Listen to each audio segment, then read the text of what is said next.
And we are live. Good Yes, we are morning, live. Texas, Louisiana.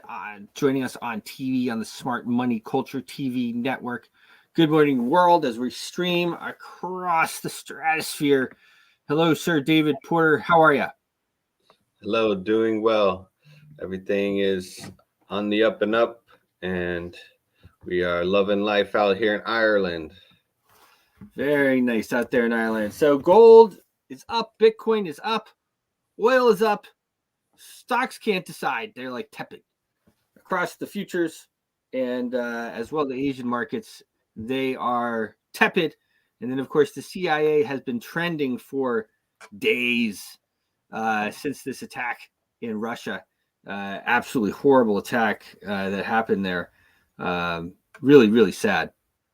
Yeah, The it's as terrible. well, of course, Congress, the U.S. Congress passed this funding bill, $1.2 trillion, without very much of a whimper from anybody, really. And that funds everything. That funds all the wars. So that's all going to continue. Of course, no funding for the border or anything like that. Of course, nothing there. But as we were talking about actually last week, I feel like it funds the invasion. They like to fund wars, and the invasion is part of their war, right? That's a very profitable thing. As more and more people come into the country, they issue more bonds for those people. Those bonds are traded on the open market. More money gets issued, and everybody makes more money. So they don't want to stop that. As it seems, they don't want to stop it. Yeah, the business of human trafficking seems to be that the U.S. corporation is number one. The U.S. corporation is number one. That's absolutely correct. Um, so that means, of course, inflation is going to continue to run really rampant. That $1.2 trillion, I did the math on that. If you divide 1.2 trillion by 340 million Americans, that's about $3,500 per person per American. I said it was about $10,000 per household, and people gave me some pushback, and so I did it by American. It's even worse.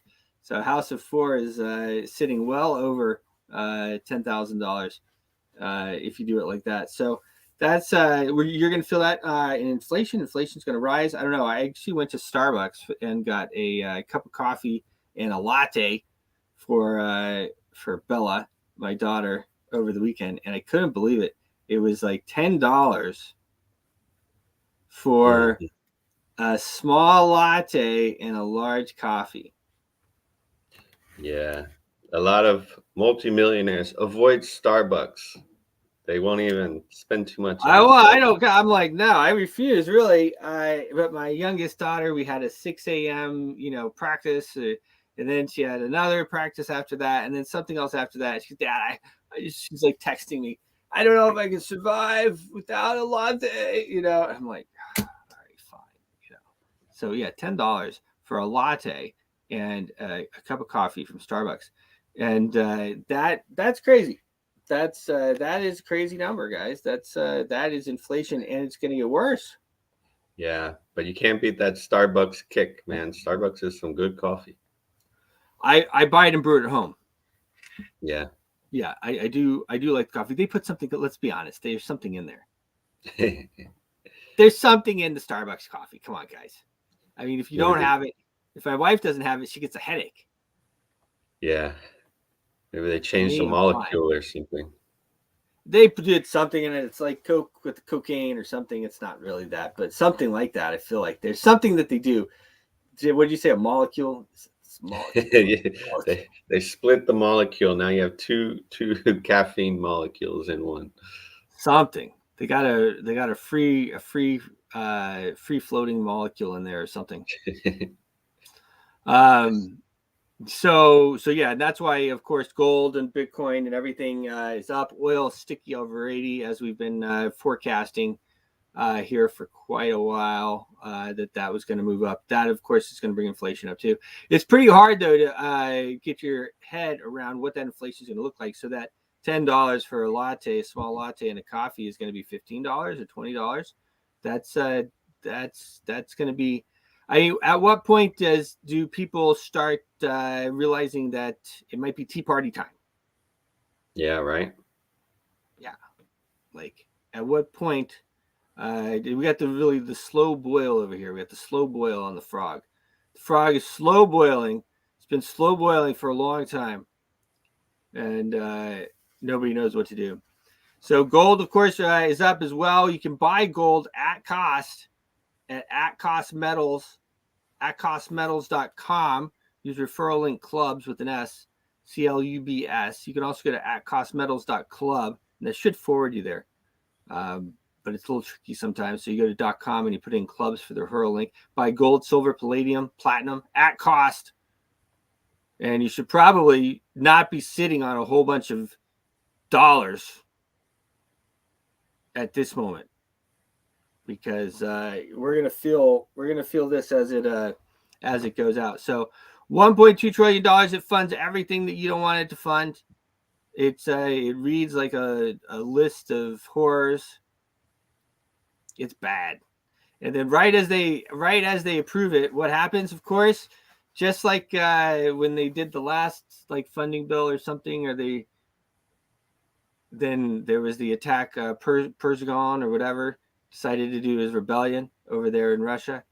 It was like we passed the bill, and then Persigon or whatever decides to do his rebellion and march on Russia. So it's like, obviously probably got paid to do it, I would think. And then this time we have this horrible attack over in Russia. CIA trends for days. Nobody really thinks that. Well, first of all, first thing you have to understand is that ISIS was started by the U.S. and Israel. And actually, I put it out in a tweet. Our good friend Ron Paul. It's amazing, actually, how much Ron Paul was right about everything, and how all these years later we're still looking at Ron Paul. Mm-hmm. Yeah, I mean, this guy should have been the president. They shut it down. I'm old enough to remember. They shut it down. They did not let him become president. Here he is, right here. What's happening in the Middle East, in particular with Gaza right now, we have some moral responsibility for both sides as well. in a way, because we provide help and funding for both Arab nations and Israel. And so we definitely have a moral responsibility, and especially now today, the weapons being used to kill so many Palestinians are American weapons, and American funds essentially are being used for this. But there's a political liability, which I think is something that we fail to look at, because too often there's so much blowback from our intervention in areas that we shouldn't be involved in. You know, Hamas, if you look at the history, you'll find out that Hamas was encouraged and really started by Israel, because they wanted Hamas to counteract Yasser Arafat. And you say, well, yeah, that was better then and served its purpose, but we didn't want Hamas to do this. So then we as Americans say, well, we have such a good system, we're going to impose this on the world. We're going to invade Iraq and teach people how to be Democrats. We want free elections. So we encourage the Palestinians to have a free election. They do, and they elect Hamas. So we first indirectly and directly through Israel help establish Hamas. Then we have election. Then Hamas becomes dominant, so we have to kill them. You know, it just doesn't make sense. During the 80s, you know, we were allied with Osama bin Laden. And we were contending with the Soviets. It was at that time our CIA thought it was good if we radicalized the Muslim world. So we financed the madrasa schools to radicalize the Muslims in order to compete with the Soviets. There's too much blowback. There's a lot of reasons why we should oppose this resolution. It is not in the interest of the United States. It's not in the interest of Israel either. Now, of course, a long time ago, but it just shows you kind of the, you know, and of course, many know at this point, many still don't know, but Osama bin Laden was a CIA asset for years. he was funded and trained and all this stuff by the CIA. CIA operates basically as an arm or as the deep state. It's funded by the central banks, has unlimited funding from paper money, from paper fiat money, and it answers really to nobody at all. And most people think, and that's why it trended for days, most people feel like the CIA was behind the attack in Russia. So it remains to be seen. I hope that we don't get hit. Guys. But best thing I think people can do is diversify your assets. Make sure that you have, and we're not financial advisors, but make sure that you have different things like gold and silver and stocks and Bitcoin and stuff like this. But Bitcoin, especially gold and silver, especially things that you can hold on to that are harder to take or harder to inflate and stuff like this, because I don't know, it's crazy. What a horrible, it was a horrible attack over there as well. And it wasn't like, normally if these radical groups do an attack like this, they go down and it's like a suicide type attack. But this time, they were like trying to get away and, everything else, run into the border. So that a lot of indications there that was a CIA op. And I think most people in the world think it was a CIA op. And that's why it's been trending for days. So pretty crazy stuff. I'm going to go back on my tab over here. I want to look at some of the Asian markets. The Hong Kong Stock Exchange is pretty flat, down slightly, but very flat. 16,473. It's at down about at 15 basis points. Oil, as I said, is up slightly, but it's floating around here around this 80, 82 range for the last week or so. It's been in here, 80 up to 83, I guess, in this channel here. So we are watching that closely. Obviously that has a lot of implications for us here actually it has a lot of implications for the world, because the US dollar is transacted in so many different things. But as this inflation continues to run rampant, which is going to probably keep rising. Natural gas finally kind of stabilized. Isn't that funny? Yeah. Kind of. I mean, it's down actually a decent amount today. Sorry, I take that back. Almost 2.5%. The Houthis have continued to cause all kinds of problems over there. Of course, we covered it last week. They let me just go here, market cap.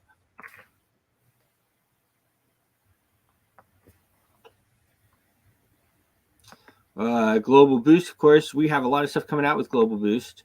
If you look at our GitHub, we just made moved a bunch of stuff over to the main GitHub. We're been testing the ordinals, inscribing on each Satoshi, which is called a boost in Global Boost. So that's going to be pretty exciting as we roll that out. We have, of course, Bitcoin, the mighty Bitcoin.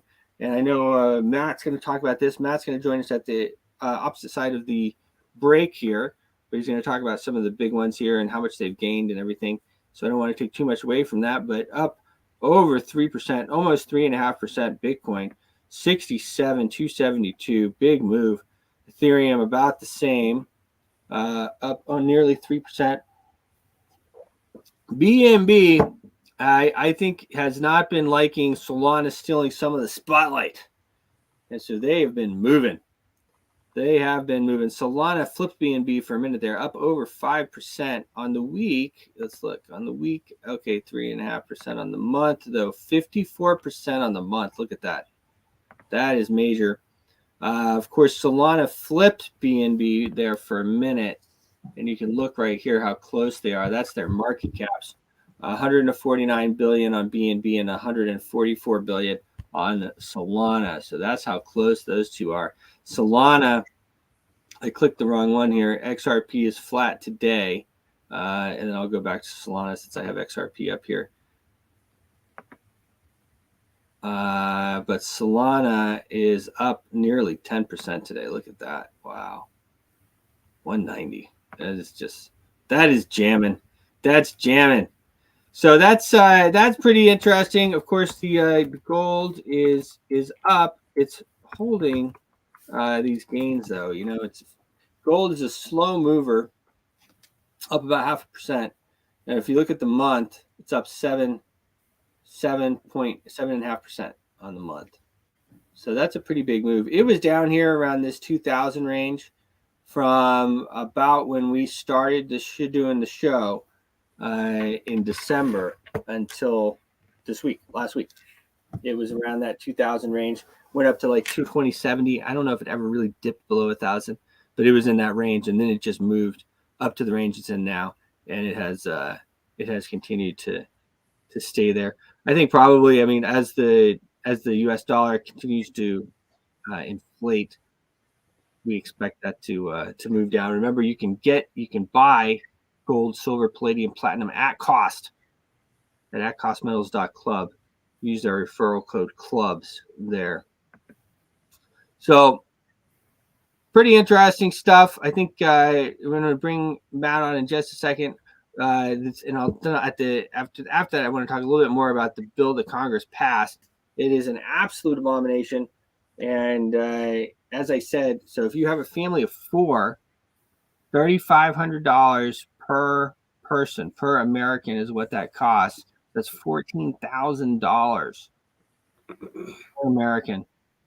Per household if you have 2 kids in your house. It's an absolute crazy number. I don't know how they feel like they can keep putting this on the backs of Americans. I don't know where it stops. Maybe Matt will have some insight for us. Let me look here. Are we back from commercial on Smart Money? We are, Sir Matt, the great Matt Dixon. Welcome to the morning, show. David. Good morning, Bruce. Morning, America, everybody. Good to be here. Yes. Yeah. Let's get straight into sharing some screen. We've had some big moves. Solana, as you say, has been one that we're going to look at today. Solana's big move. Make sure to follow Matt. Matt is at MD Trade. Oops. That might have been me running across my thing. Matt is MD Trade on X. And of course, Evai, EVAI_IO. Did I add it to the thing too quickly? Want me to pull you back down? Hopefully you can see that. Yeah, we got the Market Watch thing here. Great. Yep. Okay, so you mentioned about dollar index. This is one that I posted on my X account recently.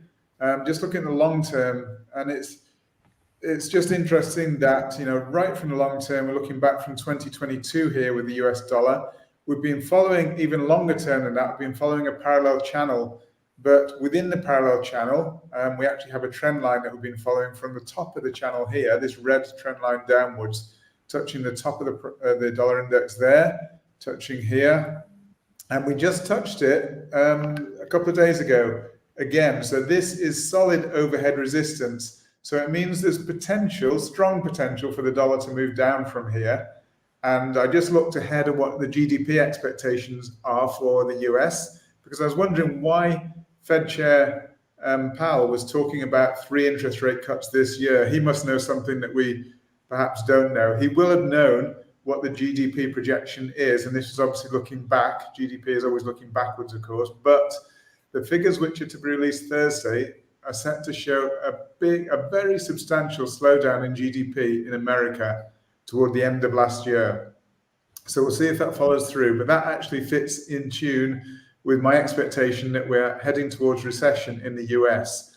And that's why he's talking about 3 interest rate cuts. And that's why the US dollar has just hit overhead resistance. And I won't show it here today, but there's also, when you look, this is on the very compressed candles. If you open them out quite a bit, we have what's called triple bearish divergence on the US dollar, which basically means that we're seeing higher highs on price and lower highs on RSI. when you stretch it out, you'll be able to see that. So triple bearish divergence. So there's strong indications. We have overhead resistance in place. We have triple bearish divergence, and we have some bearish candlesticks already.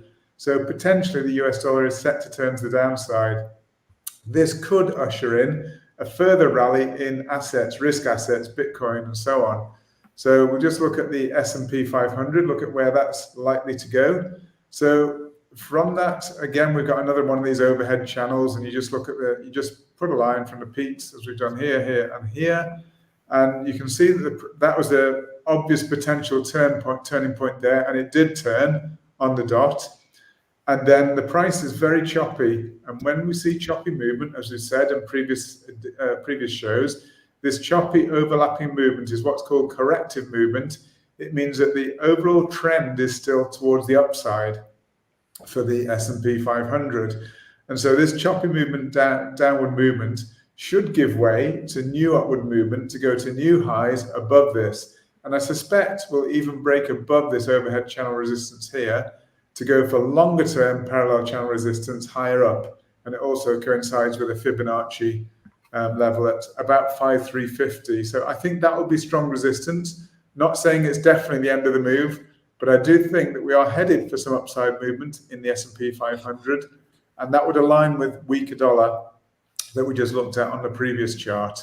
So this is Solana, and it's a lovely chart. And again, I mentioned this on previous shows that we're working on a triangle. I posted this, and you can check my X account. I posted this Saturday and Sunday whilst we're down here in wave E of the triangle.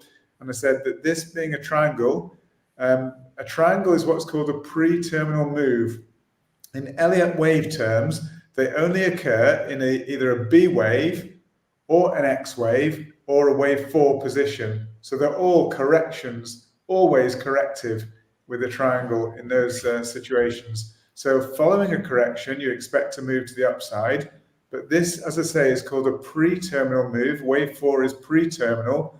Wave 5 out of it is called the terminal move, meaning the final move within the whole cycle that we're looking at here in Solana. So that being the case, we expected a strong push to the upside. Now, I was positioned for this, and I tried to give everybody good warning in advance down at 171 area here at the end of the B wave that we're likely to break higher in a terminal push to the upside. That terminal thrust should actually take us quite a lot higher. And I've done some various calculations using Fibonacci extensions and so on. No absolute certainty ever, but it's looking like we're going to challenge the previous all-time high on Solana, which was previously 258.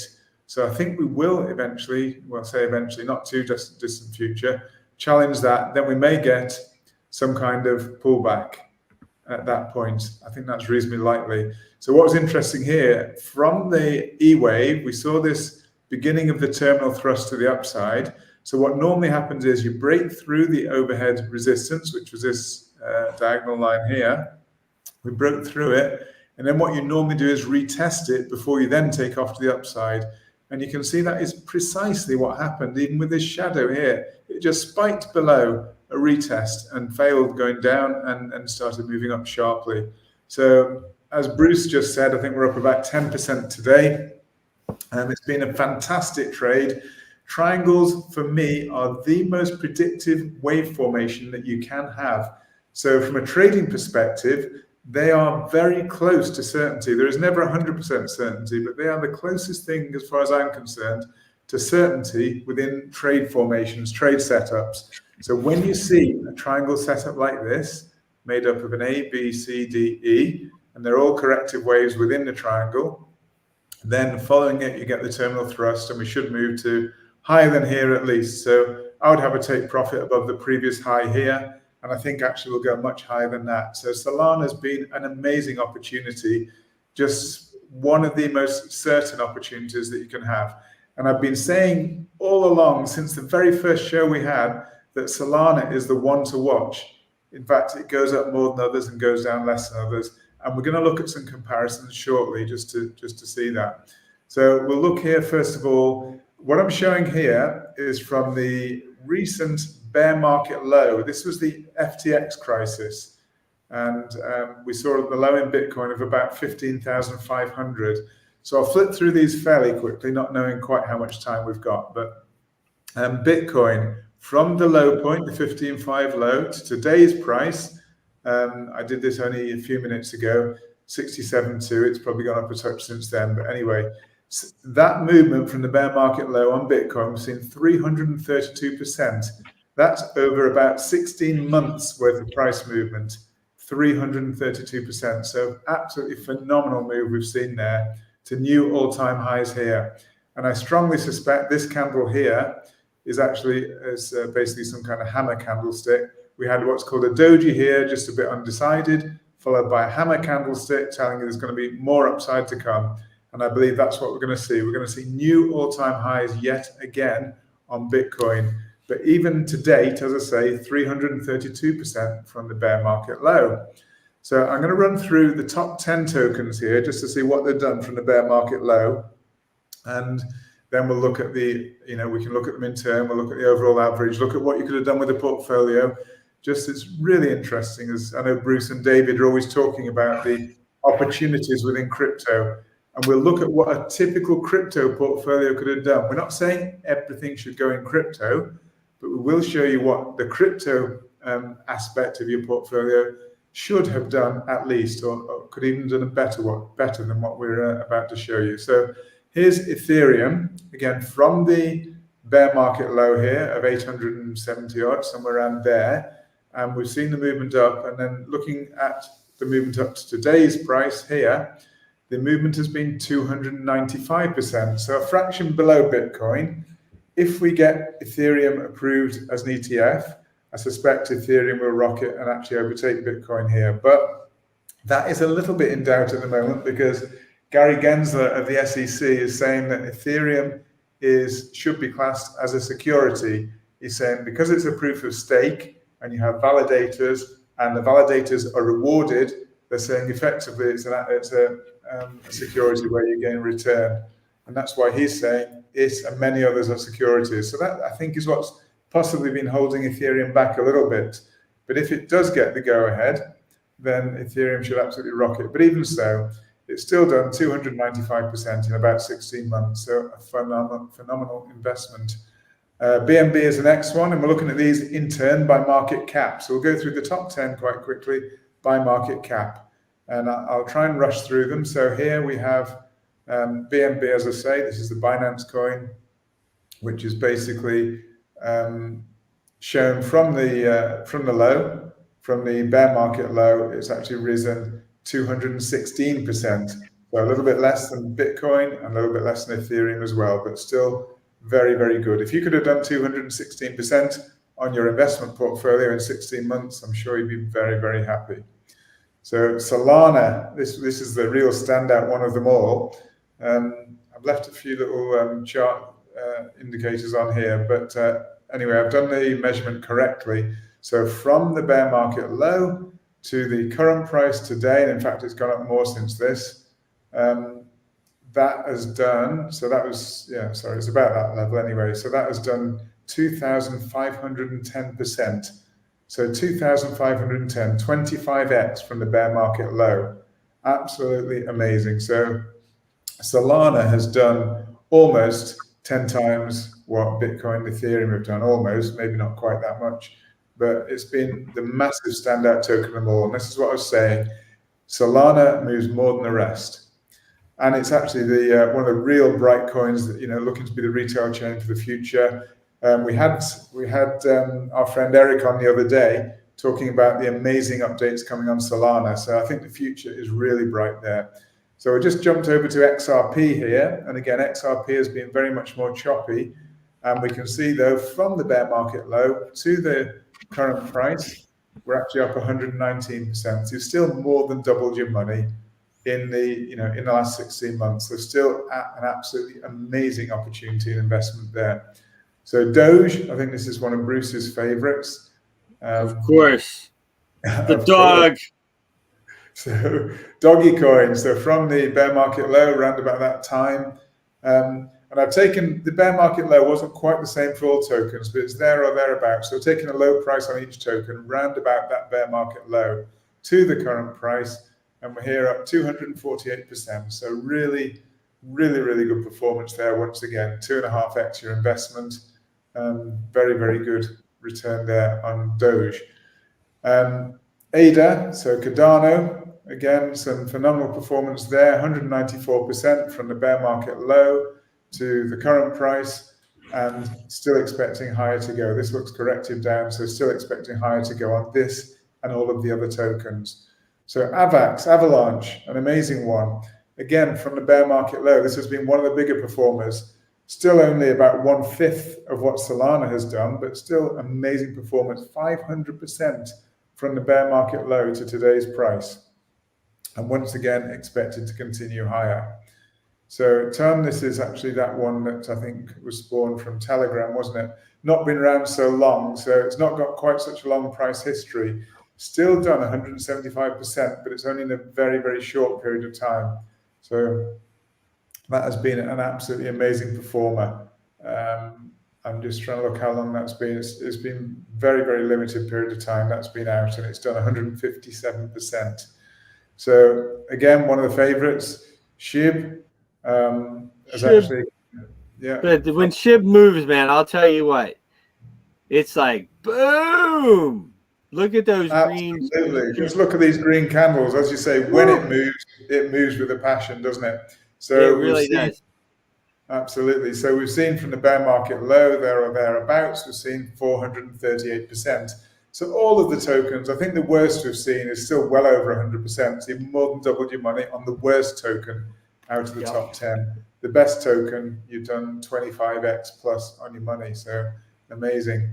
So I've just summarized today's. So here we can see Bitcoin 332%, Ethereum 295%, BNB 216%, Solana, the amazing one, 2,510%, XRP 119%. It's a laggard at the moment, but you know, XRP is one of those tokens which, when it takes off, it can really take off. And let's just see what happens there. So hold your breath on XRP. It could actually explode at any time. You just don't know. To the upside, I believe. Doge, 248%. ADA, Cardano, 194%. Avalanche, 500%. Ton, 157%. And SHIB, 438%. So that's a total for them all of 5,009%. But if you had an equally weighted basket of cryptos, you just put $100 into each, basically your average return would have been, so you'd have $1,000 basically, your return would be 501%. So that means if you'd invested $1,000 across 10 cryptos at the bear market low, $1,000 would now be $5,000, and I assume you'd be very happy. And $10,000 would be, you know, 50,000 and so on. And $100,000 would be $500,000. So, you know, that's the kind of opportunity that there is. But having said that, if you use the eBay efficient frontier to actually balance your portfolio in the most possible, theoretically most possible efficient way, to balance them in the correct proportions, then you'd have not only got higher return, you'd have actually got higher return with lower risk. So there's some real benefits to using, you know, the best technology to structure your portfolio. I'm just going to touch, I think almost finally, this may be finally, on Aptos. It's actually been one of my tokens I have held in the past. I don't hold it at the moment, but it actually looks quite interesting.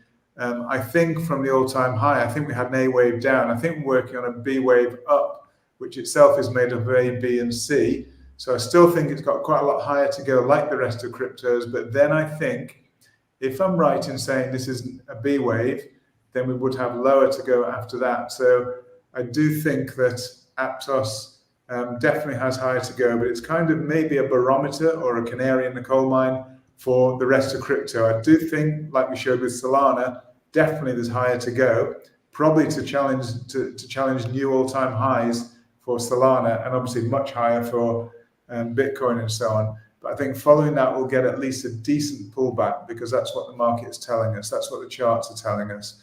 And I remember there is one other I wanted to look at, ICP, because that was that amazing one which got to an all-time high of somewhere around $600, wasn't it? Then it had that big, massive collapse. But all the way from the down to low, like $4 or $3 or something. yeah, it's $2 Two- something, wasn't it? 284. Is that what that chart says? Yeah. So, From 600. yeah, that's right. So it's been one of the biggest fallers, but there's not a lot of reasons behind that. It's not necessarily that there's anything wrong with the token. It's Right. actually, I think, hyped a lot by FTX before the FTX crash. I think they hyped the futures on ICP a lot and pumped the price massively, and that just basically set it up for a big fall. You know, the bigger they are, the harder they fall, and it fell really hard. But it's not. I think it's a great token from a technological perspective. And from the low, from the bear market low, it's one of the better performers at 482% from the bear market low. So I think that's, and again, potential for quite a lot more upside there. So same as all the great tokens. point, great community, great tech. Absolutely. All round, sure. I think ICP is looking good. And we've just beaten these, just exceeded these previous highs. And that's always a sort of overhead resistance level. We just broke through it. So actually, I do see it. Technically, it should actually go quite a bit higher. And yeah, that's basically a summary for today. So overall, I do think, I'm just going to go back to, I think, Solana, my favorite one. Overall, I do think we've definitely got higher to go, because on Solana, we've got in red from the bottom, wave 1 up, wave 2 down, then wave 3, which is not yet complete. I still think we have higher to go to complete wave 3, but that's made up itself of 1, 2, 3, 4, 5. So I think we probably have higher to go to complete that 5th wave in blue, which itself is a 3rd wave in red. Then we have a fair pullback to come probably, but then we should have another push to new all-time highs, substantial all-time highs. Could be much higher. This is actually the logarithmic scale on this chart, so you can see that it could go much, much higher. And a lot of these tokens, I remember BNB when it was nothing, it was just a few dollars, and you can't even imagine as high, how high they can potentially go. And I think Solana could be one of those, especially, with the information that Eric shared with us the other day. I do think there's potential for much, much higher with Solana. It is one of the bright spots, I think. Interesting. Yeah, I mean, when you think about BNB, where it came from, I mean, it took a while to get there, but I mean, it's massive. Absolutely, yes. Yeah, the potential is absolutely amazing. Yep. Pretty interesting stuff. Yeah, I think it could fairly easily go to 1,000. It looks like to me. I mean, yeah, who knows? But there's just so much being built on it. Yes, it's true. We dropped Matt there. Maybe he'll queue back in. Matt's like, I'm done. That's it. I'm out of here. That's funny. Yeah, it's I mean, these guys, these coins, and when I talk about the monetary revolution, and actually he was working on the logo and stuff for the show, the Impact Money show, it's a monetary revolution.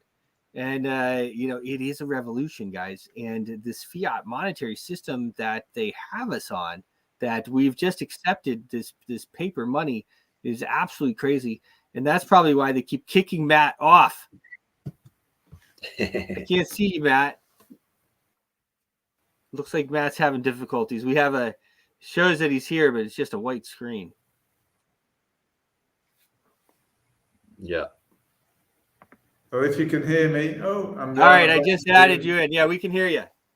Okay. Well, anyway, I hope that was interesting today. I need to leave for a meeting anyway, so maybe it's just providential that my screen is black. So the gremlins, in the code.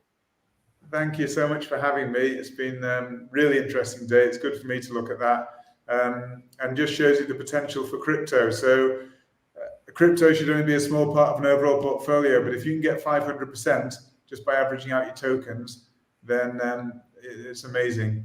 So thanks for having me today. I hope it's okay to leave a little bit early. As I say, I've got a meeting I've got to join right now. Thank you, Matt. We'll see you tomorrow. Thank you. Thanks for having me. Bye, everybody. See ya. Cheers. So 500%, guys, 500%. If you put 100 grand in this just overall market into the blue chips, you 5x'd. You have $500,000. If you put $500,000 in there, you have 2.5 million. That's when you're officially a genius. That's when you're a genius. That's how you feel when the markets are like this. You really feel like a genius. I'm great. I'm never going down. This is gonna last forever. This is easy. This is easy. I'm really good at this. I told you to do it. Something like ICP goes from $600 to $2.50.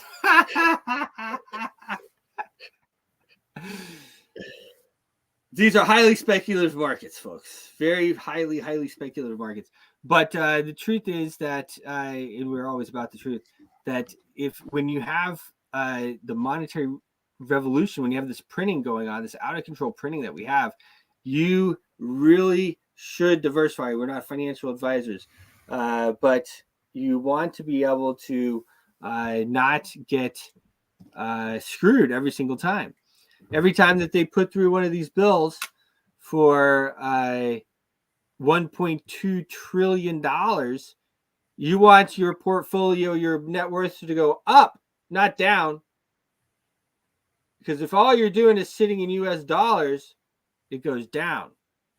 But if you're in Bitcoin, if you're in gold, if you're in these other types of things, it goes up. Pretty much across the board. And that's the way it works. And that was another reason why the CIA was trending. CIA trending for days. Yeah.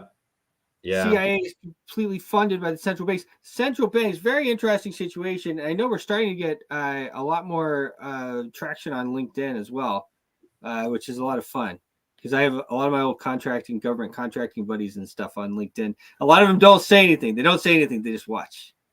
Mm-hmm. Yeah. And they know it's true. I mean, this system that we have here is out of control. Absolutely. And thank God we're all connected here and we can figure it out. Well, that's true. I mean, I'll tell you what, guys, think about if 9/11 happened now. And for the few days after 9/11, the CIA was trending. Yeah, we got to see each other's videos and not just the replayed news cycle videos. And then we got to see each other's videos and each other's point of views and not just the same videos over and over and over again. Until you believe it. Huh? You saw the same videos over again until you believed them. Right. And then you were okay with starting the TSA, starting the DHS, and passing the Patriot Act and the FISA courts, which have been used to absolutely take everything away. There was something slipped in. Hi, Atif. There was something that slipped in to this Atif. What's going on, brother? Into this bill from Congress that a lot of people aren't even talking about. And that is they have a stipulation in there that they can now go and grab people's arms. They can go and get your weapons. If they think that you're a threat. Yeah. That's in the bill. That's a threat. That's a threat. You're right, David. Well, because the thing is that who do they think are threats? Yep. They don't think that people coming over the border are threats. Right. Apparently, they think you're a threat. Yeah. I mean, it's pretty crazy. So with that bill, they can decide that you're an extreme threat or whatever. And I mean, this stuff has been coming for a while. They had this, I forget what else it was called, but they already passed some other law where if they think that you're unstable, they can come and get them too. Stuff is unconstitutional, folks. Yeah. And I don't know where it all ends. It's not looking good, though. I'll tell you that. Yeah, you're supposed to be allowed to be left alone.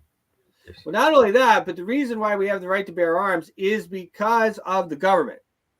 Yeah. That's why we have the right to bear arms, because they knew that this was going to happen one day. Mm-hmm. Over and over again, probably. Oh, yeah.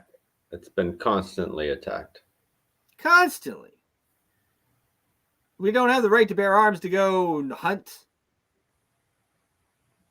The right to bear arms to protect ourselves from an out-of-control government, and we also have a duty to protect ourselves from an out-of-control government.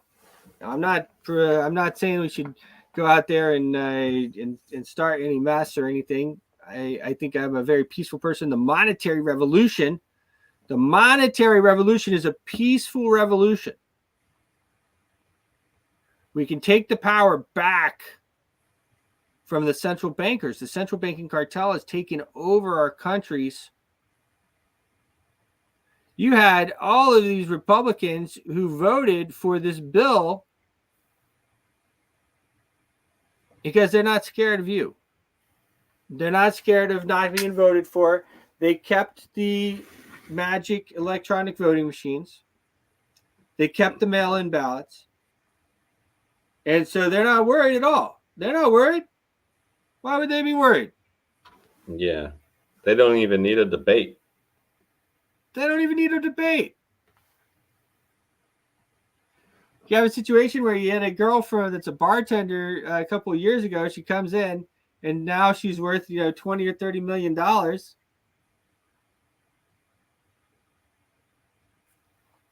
After making, a couple $100,000 for 3 or 4 years.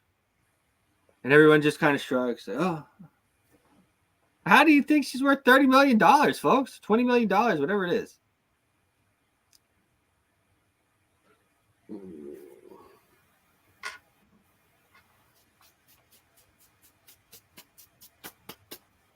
The dollar bills is that paper money. If they had to give her sound money, if they had to pay her in Bitcoin, or they had to pay her in gold, tell you what, wouldn't be 20 or 30 million. You know why? There's a finite supply of Bitcoin, and gold is very limited. Gold and silver is very limited, so it has real value. Central bank print up whatever they want. It's a great business, they tell us. Central bank. It's a great business. We print money, and everyone believes it. People believe it. Yes. There's that. Central.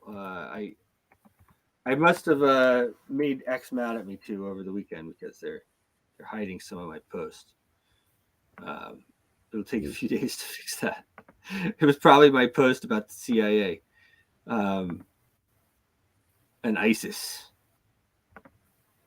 which was started by the U.S. and Israel. Hey, listen, this is great. It's great business to be in central banking where you print the money and people believe it. That's Adrian Orr, the governor of the Reserve Bank of New Zealand, during a parliament meeting. Are you understanding the scam of the central bank? The Federal Reserve now, the U.S. central bank, I said. The fiscal challenges, etc., that are there. So very focused on being cost effective. We actually fund ourselves and then work out what dividend is needed to pay. So we kind of it's a great business to be in central banking. You print money and people believe it. And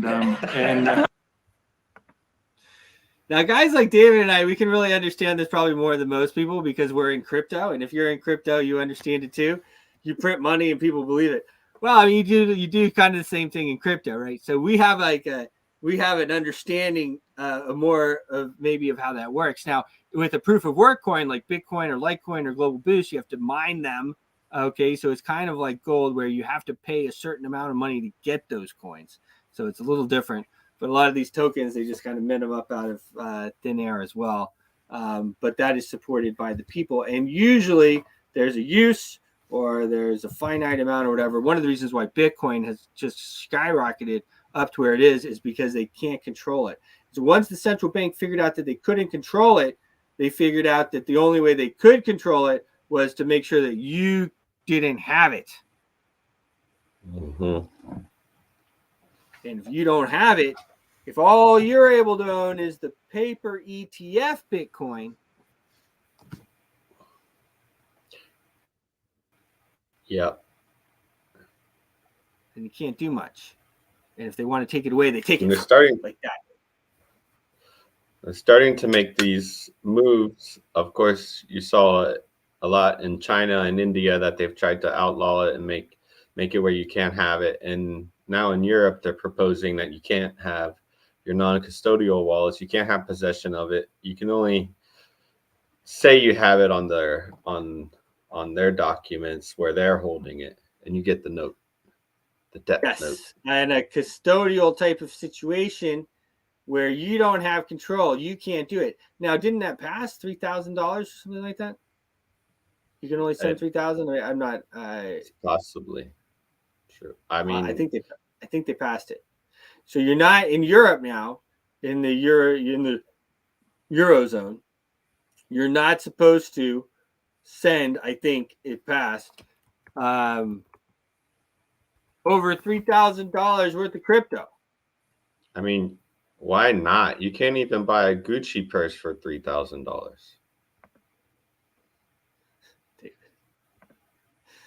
Can't even buy a Gucci purse, he says. What kind of scam is this? Well, they don't want anybody to have, any. And here's the thing about that, folks, is the part that it should be so offensive. Well, first of all, it should be offensive, period. I can't find the video I want, so I'm not going to worry about that. But it's the central bank who's doing it. Just like inflation is a tax and the central bank is taxing you. Well, the central bank is also making it where you can't really use crypto. I mean, how can you, if you can't send more than $3,000 from a non-custodial, from your own holdings that they don't have control of? And what is that? That's a central bank cartel with their claws in you.